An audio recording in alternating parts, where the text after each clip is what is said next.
ఈరోజు మన లోతైన విశ్లేషణకి స్వాగతం.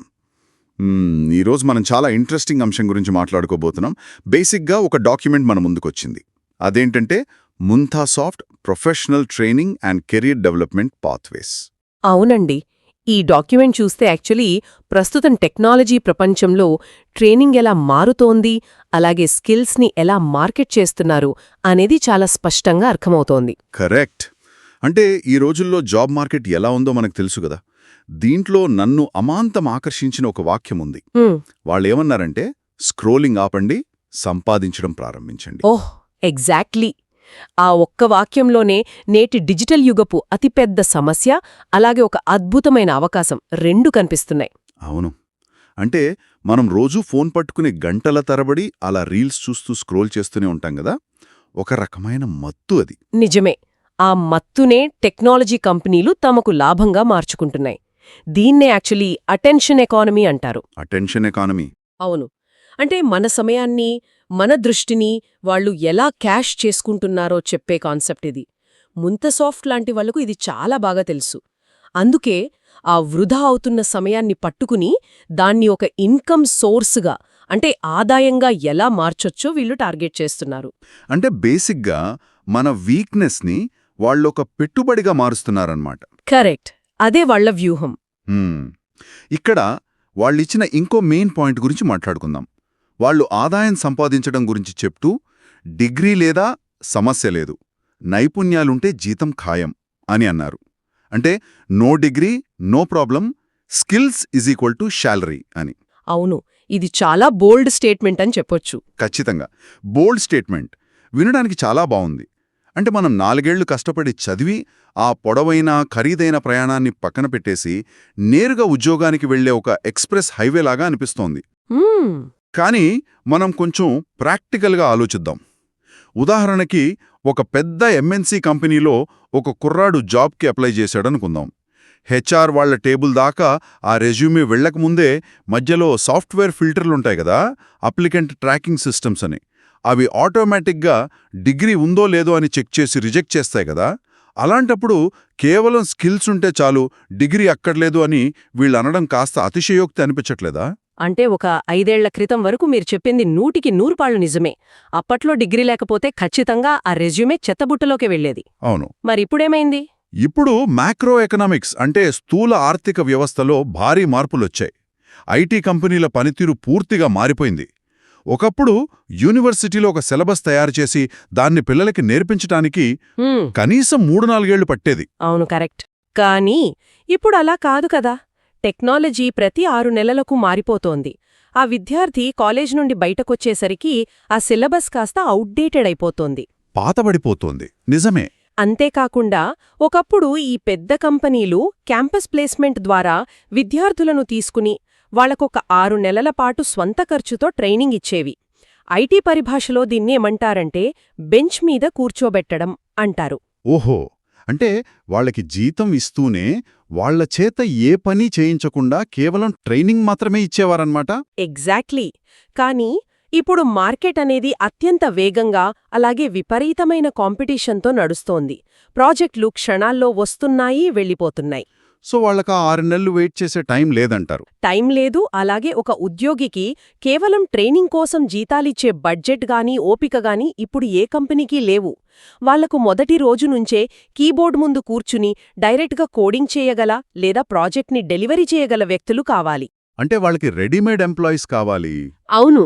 అందుకే ఈ డాక్యుమెంట్లో don't wait for job, become job ready అని స్పష్టంగా చెప్పారు. దానికి కారణం అదే. ఇంకో విషయమేంటంటే గూగుల్, యాపిల్ లాంటి దిగ్గజ సంస్థలు కూడా ఇప్పుడు వాళ్ల నియామకాల్లో డిగ్రీ తప్పనిసరి అనే రూల్ని నెమ్మదిగా పక్కన పెట్టేస్తున్నాయి. వావ్, ఇది నిజంగా పెద్ద మార్పే. దీన్ని అర్థం చేసుకోవాలంటే నేనొక చిన్న ఉదాహరణ చెప్తాను. ఇప్పుడు డిగ్రీ అనేది ఒక హోటల్ గోడ మీద వేలాడుతున్న హెల్త్ ఇన్స్పెక్టర్ సర్టిఫికెట్ లాంటిది. ఓకే. అంటే అది చూసి కస్టమర్లు బహుశా ధైర్యంగా లోపలికి వెళ్ళొచ్చు. కానీ వాళ్లకు కావాల్సింది ఆ గోడమీదున్న కాగితం కాదు కదా, కంచంలో ఉన్న రుచికరమైన భోజనం ముఖ్యం. కరెక్ట్. సో ఆ అద్భుతమైన వంటకాలను వండగలిగే నైపుణ్యముంటే ఇక ఆ కాగితంతో పనిలేదని ఇప్పుడు మార్కెట్ గట్టిగా చెప్తోందనమాట. అద్భుతమైన అనాలజీ అండి ఇది. కస్టమర్కి రుచి ముఖ్యం, అలాగే కంపెనీకి లాభం తెచ్చిపెట్టే పని ముఖ్యం. దాన్ని ఎవరో 4 ఏళ్లపాటు కాలేజీకి వెళ్లి నేర్చుకున్నారా లేదా కేవలం ఒక 6 నెలల పాటు ఆన్లైన్లో నేర్చుకున్నారా అనేదసలు యజమానికి అనవసరం. వాళ్లకు కావలసింది రిజల్ట్. ఖచ్చితంగా. సరే, ఆ వంటకాలేంటో ఇప్పుడు చూద్దాం. ఈ పత్రంలో వాళ్ళు ఒక పెద్ద ట్రెండింగ్ కోర్సుల జాబితాని ఇచ్చారు. అందులో ఫుల్ స్టాక్ డెవలప్మెంట్ అని, డేటా సైన్స్, ఏఐ అంటే artificial intelligence, cyber security, digital marketing, అలాగే యూఐ యూఎక్స్ డిజైనింగ్, ఇలా చాలా పేర్లున్నాయి. అవునవును. కానీ టెక్ ప్రపంచంతో అసలు పరిచయం లేని సామాన్యులకు ఇవి కొంచెం భయపెట్టే పదాల్లా ఉంటాయి. అసలు వీటికి మార్కెట్లో ఎందుకంత డిమాండ్ ఉందో మనం కొంచెం వెడమెర్చి చెప్తామా? బేసిక్గా ఈ ఎంఈఆర్ఎన్ అంటే మర్న్ స్టాక్ అని, ఫుల్ స్టాక్ అని అంటున్నారు కదా, అంటే ఏంటి? తప్పకుండా. యాక్చువల్లీ ఇవన్నీ నేటి డిజిటల్ ప్రపంచాన్ని నడిపించే ఇంజిన్ల లాంటివి. ఉదాహరణకు మనం ఫుల్ స్టాక్ డెవలప్మెంట్ గురించే మాట్లాడుకుందాం. దీన్ని ఒక ఇల్లు కట్టడంతో మనం పోల్చవచ్చు. ఇల్లు కట్టడం లాగానా? ఎలా? అంటే ఒక వెబ్సైట్ తయారీలో ముఖ్యంగా 2 విభాగాలుంటాయి. ఒకటి మనకు కంటికి కనిపించే డిజైన్, దీన్ని ఫ్రంట్ ఎండ్ అంటారు. అంటే ఇంటికి వేసే రంగులు, అలంకరణ లాంటిదనమాట. ఓకే. ఇక రెండవది లోపల జరిగే డేటా ప్రాసెసింగ్, దీన్ని బ్యాక్ ఎండ్ అంటారు. ఇది ఇంటికి వేసే పునాది లాంటిది, అలాగే కరెంటు, నీళ్ల కనెక్షన్లు లాంటిదనమాట. రైట్. అంటే బ్యాక్గ్రౌండ్లో జరిగే పని. అవును. అయితే ఒకప్పుడు ఏంటంటే దీనికి 2 వేరువేరు ఇంజనీర్లుండేవారు. కానీ ఈ ఫుల్ స్టాక్ డెవలపర్ అంటే ఆ పునాది దగ్గరనుంచి గోడలు కట్టి, దానికి రంగులు వేసి, కరెంటు కనెక్షన్ ఇచ్చే వరకు మొత్తం తనొక్కడే చేయగలడు. ఓహో, అంటే ఒకే వ్యక్తి 2 పనులు చేయగలడనమాట. అవును. ఇకపోతే ఈ మర్న్ MERN అనేది ఆ ఇల్లు కట్టడానికి వాడే ఆధునికమైన ఇటుకలు, సిమెంట్ లాంటి టెక్నాలజీల కలయిక అనమాట. అంటే మోంగోడీబీ, ఎక్స్‌ప్రెస్, రియాక్ట్, నోడ్.js అని పిలుస్తారు. ఒకే వ్యక్తి మొత్తం పని చేయగలడు కాబట్టే కంపెనీలు వాళ్లకంత డిమాండిస్తున్నాయి. సూపర్బ్ అనాలజీ ఇది. అంటే ఇద్దరూ చేసే పని ఒక్కరు చేస్తే కంపెనీకి ఖర్చు కూడా మిగులుతుంది కదా. కరెక్ట్. మరి ఈ డేటా సైన్స్ మరియు ఆర్టిఫిషియల్ ఇంటెలిజెన్స్ సంగతేంటి? అంటే ఇవి వినడానికి పెద్ద పెద్ద సైన్స్ ఫిక్షన్ సినిమాల్లోలాగా కేవలం రోబోట్లని తయారు చేసేవేనా? లేదండి, అది సినిమాల్లో చూపించే భ్రమ మాత్రమే యాక్చువల్లీ. డేటా సైన్స్ అంటే సింపుల్గా చెప్పాలంటే గతాన్ని విశ్లేషించి భవిష్యత్తును అంచనా వేయడం. గతాన్ని విశ్లేషించడం అంటే? ఒక చిన్న ఉదాహరణ చెప్తాను. ఇప్పుడు స్విగ్గీ లేదా జొమాటో లాంటి యాప్స్ మనం వాడతాం కదా, వాళ్ళు ఏ ప్రాంతంలో, ఏ సమయంలో ఎక్కువగా బిర్యానీ ఆర్డర్లు వస్తాయో వాళ్ల దగ్గరున్న పాత డేటా ఆధారంగా అంచనా వేస్తారు. దాన్ని బట్టి డెలివరీ బాయ్స్ను ఆ ప్రాంతంలో ముందుగానే సిద్ధంగా ఉంచుతారు. ఓహో, వావ్! ఇలా కస్టమర్ల ప్రవర్తనను అర్థం చేసుకుని వ్యాపారాన్ని పెంచుకోవడమే డేటా సైన్స్ అంటే. ఇక ఏఐ విషయానికి వస్తే మనిషి ఆలోచించి చెయ్యాల్సిన పనిని కంప్యూటర్ స్వయంగా నిర్ణయాలు తీసుకుని చేయడం. ఈ స్కిల్స్ ఇప్పుడు ప్రతి వ్యాపారానికి ఒక ప్రాణవాయువులాగా మారిపోయాయి. అంటే ప్రతి ఫీల్డ్లోని ఇవి వచ్చేసాయన్నమాట. అవును. అలాగే ఈ డిజిటల్ మార్కెటింగ్ మరియు SEO అంటారు కదా, అంటే సర్చ్ ఇంజిన్ ఆప్టిమైజేషన్. ఇదేంటంటే ఆన్లైన్లో మనం ఒక దుకాణం పెడితే ఆ కోట్లాది వెబ్సైట్ల మధ్యలో మన దుకాణం కస్టమర్కి మొదటి పేజీలో కనిపించేలా చేయడం. అదొక స్కిల్. నిజమే. ఎంత గొప్ప ప్రాడక్ట్ ఉన్నా అది జనాలకి కనపడకపోతే వేస్ట్ కదా. ఇవన్నీ వింటుంటే ఆధునిక యుగంలో ఏదో మ్యాజిక్ లాగా అనిపిస్తున్నాయి. అలాగే UI UX డిజైనింగ్ అని కూడా ఒకటి లిస్ట్లో చూశాను. అవును. అంటే ఒక యాప్ ఓపెన్ చేయగానే ఎక్కడ ఏ బటన్ నొక్కాలో అర్థం కాకపోతే మనకు చాలా చిరాకొస్తుంది కదా. అలా లేకుండా యూజర్కి చాలా సులభమైన అనుభవాన్ని ఇవ్వటమే ఈ డిజైనింగ్ అని నేను ఎక్కడో చదివాను. Exactly correct. టెక్నాలజీ వెనుక ఎంత గొప్పదైనా సరే అది వాడటానికి సులభంగా లేకపోతే జనాలకి ఎక్కదు, ఎవ్వరూ వాడరు. ఆ సులభతరాన్ని డిజైన్ చేసేవారే ఈ UI UX డిజైనర్లు. సూపర్. ఇక్కడే నాకు డౌట్ వచ్చింది. యాక్చువల్లీ ఇక్కడే అసలైన ఆసక్తికరమైన విషయం దాగి ఉంది. ఏంటది? వీళ్ళు ఇచ్చిన కోర్సుల జాబితాలో ఇన్ని పెద్ద పెద్ద సంక్లిష్టమైన కోర్సులున్నాయి కదా, లైక్ రాకెట్ సైన్స్ లాంటివి. కానీ ఆ లిస్టు చివర్లో వాళ్ళు MS ఆఫీస్ బిగినర్ నుండి అడ్వాన్స్డ్ అనే కోర్సును కూడా చేర్చారు. అవును, చేర్చారు. ఇది కొంచెం విచిత్రంగా ఉంది. అంటే ఒకవైపు భవిష్యత్తును శాసించే ఆర్టిఫిషియల్ ఇంటెలిజెన్స్ మేం నేర్పుతాము అంటూనే, ఇంకోవైపు కేవలం MS వర్డ్, ఎక్సెల్ లాంటి అత్యంత సాధారణమైన కోర్సును ఎందుకు చేర్చారు? ఒకే అకాడమీలో ఫైటర్ జెట్ నడపడం నేర్పిస్తూ మళ్ళీ అదే గ్రౌండ్లో సైకిల్ తొక్కడం కూడా నేర్పిస్తున్నట్లుగా కొంచెం విరుద్ధంగా అనిపించడం లేదా మీకు? పైకి చూడ్డానికి విరుద్ధంగానే అనిపిస్తుంది. కానీ దీని వెనుక వాళ్లకొక అద్భుతమైన వ్యాపార అలాగే విద్యాపరమైన వ్యూహం ఉందండి. దీన్ని ఎడ్యుకేషనల్ ఫన్నల్ అంటారు. ఎడ్యుకేషనల్ ఫనల్ అంటే ఏంటి? అంటే బేసిక్గా అందరికీ కోడింగ్ నేర్చుకునే బ్యాక్గ్రౌండ్ గాని లేదా ఈ ఆర్టిఫిషియల్ ఇంటెలిజెన్స్ లాంటివి అర్థం చేసుకునే బేసిక్స్ కానీ ముందు నుంచి ఉండకపోవచ్చు కదా. అవును, అందరూ టెక్ బ్యాక్గ్రౌండ్ నుండి రారు. కరెక్ట్. కొందరికి కేవలం ఒక సాధారణ అకౌంటెంట్ లేదా ఒక డేటా ఎంట్రీ ఆపరేటర్ ఉద్యోగం కావాలి. అలాంటి వాళ్లకి ఈ ఎంఎస్ ఆఫీస్ అనేది ఒక ప్రవేశ ద్వారం లాంటిది. వాళ్ళు ఫస్ట్ అందులో చేరి కాస్త కాన్ఫిడెన్స్ తెచ్చుకున్నాక నెమ్మదిగా అడ్వాన్స్డ్ ఎక్సెల్ వైపు వెళ్తారు. ఓహో. ఆ తర్వాత పవర్ బిఐ అనే ఒక డేటా అనాలిసిస్ టూల్ నేర్చుకుంటారు. అక్కడ్నుండి నెమ్మదిగా డేటా సైన్స్ వైపు అడుగులేస్తారు. అంటే ఏ స్థాయిలో ఉన్న వ్యక్తినైనా సరే ఫస్ట్ తమ ప్లాట్ఫాంలోకి ఆహ్వానించి వాళ్ళని నెమ్మదిగా పైకి తీసుకువెళ్లే ఒక నిచ్చెనను వీళ్ళు క్రియేట్ చేశారు. అంటే వీళ్ళు ఎవరినీ వదిలిపెట్టకూడదు అని డిసైడ్ అయ్యారు. ప్రారంభకుల నుండి నిపుణుల వరకు అందరికీ అనుకూలమైనది అని చెప్పడానికి ఇదే కారణం అన్నమాట. ఎగ్జాక్ట్లీ, అదే వాళ్ల స్ట్రాటజీ. చాలా తెలివైన ప్రణాళిక ఇది. కీబోర్డు పట్టుకోవడం కూడా తెలియని వ్యక్తిని సైతం రేపు పొద్దున డేటా సైంటిస్ట్ చేసేలా ఒక దారి వేశారు. సరే, ఈ కోర్సుల జాబితా బాగుంది, వాళ్ళు వాడుతున్న టెక్నాలజీలు అద్భుతంగా ఉన్నాయి. కానీ కేవలం పేర్లు చెప్తే ఎవరూ రారు కదా జాయిన్ అవ్వడానికి. ఖచ్చితంగా రారు. అందుకే ఈ నైపుణ్యాలను వాళ్ళు ఏ పద్ధతిలో నేర్పుతున్నారనేది ముఖ్యం. వీళ్ళు ముంతసాఫ్ట్ ఎందుకు అంటే వై ముంతసాఫ్ట్ అనే సెక్షన్లో వాళ్ళు ప్రధానంగా 100% ప్రాక్టికల్ ట్రైనింగ్ మరియు రియల్ టైం ప్రాజెక్ట్స్ అని రాశారు. ఇక్కడే మన ట్రెడిషనల్ కాలేజ్లకు ఈ ఆధునిక బూట్ క్యాంపులకున్న ప్రధానమైన వ్యత్యాసం బయటపడుతుంది చూశారా. కాలేజీలో థీరీ చదవటం వేరు, దాన్ని బయట అప్లై చేయడం వేరు. అవును. ఇందాక మనం అనుకున్నాం కదా, డిగ్రీ లేదన్న లోటును హెచ్ఆర్ దగ్గర ఎలా భర్తీ చేయాలి అని.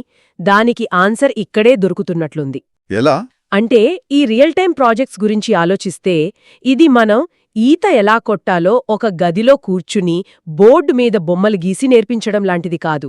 నేరుగా వాళ్లని నీళ్లలోకి దించేసి చేతులు కాళ్ళు ఎలా కదపాలో ప్రాక్టికల్గా ప్రాక్టీస్ చేయించడం లాంటిది. Correct point. నీళ్లలోకి దిగినదే ఈత రాదు కదా, అలాగే సొంతంగా మన చేతులతో కోడింగ్ చేయనిదే సాఫ్ట్వేర్ రాదు. కానీ ఇక్కడ నాకు చిన్న డౌట్ ఉంది. కాలేజ్ డిగ్రీ బదులు అసలు ఈ ప్రాజెక్టులను కంపెనీలు నిజంగానే గుర్తిస్తాయా? 100% గుర్తిస్తాయండి. ఈ రోజుల్లో టెక్ ప్రపంచంలో ఒక విద్యార్థి సామర్థ్యాన్ని కొలవడానికి గిట్హబ్ లాంటి ప్లాట్ఫామ్స్ను ఒక కొత్త రెజ్యూమేలాగా వాడుతున్నారు. గిట్హబ్, అవును విన్నాను, డెవలపర్స్ వాడుతుంటారు. అవును.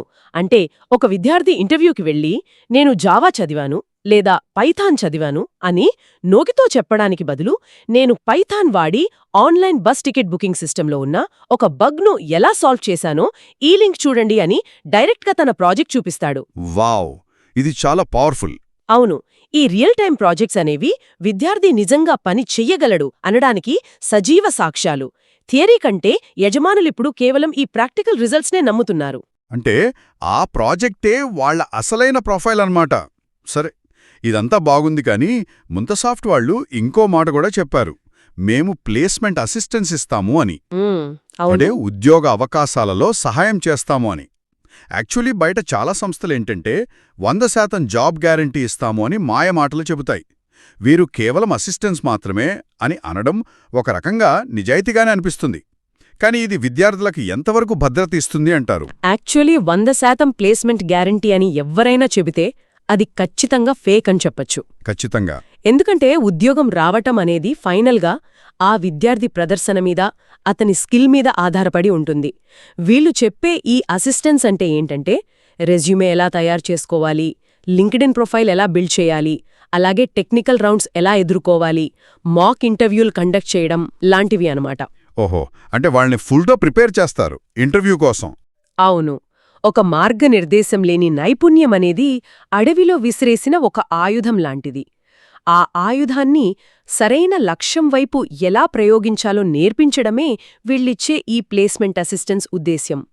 ఇది విద్యార్థుల్లో ఒక గొప్ప సైకలాజికల్ సేఫ్టీని క్రియేట్ చేస్తుంది. నిజమే, మనకు యుద్ధం చేయడం తెలిస్తే సరిపోదు, దాన్ని ఎక్కడ ఎలా చెయ్యాలో కూడా తెలియాలి. సరేక ఈ డాక్యుమెంట్లో నాకు అత్యంత ఇంట్రెస్టింగ్గా అనిపించిన ఆఖరి విభాగానికి వద్దాం. ఏంటది? వీళ్ళు డిజిటల్ మార్కెటింగ్ కోర్స్ నేర్పుతున్నారు గదా. అయితే ఆ డిజిటల్ మార్కెటింగ్ స్ట్రాటజీలను పరోక్షంగా కాదు, డైరెక్ట్గా తమ సొంత ప్రకటనలోనే వాళ్ళు ఎంత అద్భుతంగా వాడారో గమనించడం నిజంగా ఇంట్రెస్టింగ్. అవునవును. వాళ్ళు నేర్పించే పాఠాలకు వాళ్ళ ప్రమోషన్ డాక్యుమెంటే ఒక లైవ్ కేస్ స్టడీ అనమాట. అక్షరాల పత్రం చివర్లో చూస్తే వాళ్ళు పరిమిత సీట్లు, ఇప్పుడే చేరండి అని పెద్దగా రెడ్ కలర్లో హైలైట్ చేసి రాశారు. లిమిటెడ్ సీట్స్, ఎన్రోల్ నౌ అని.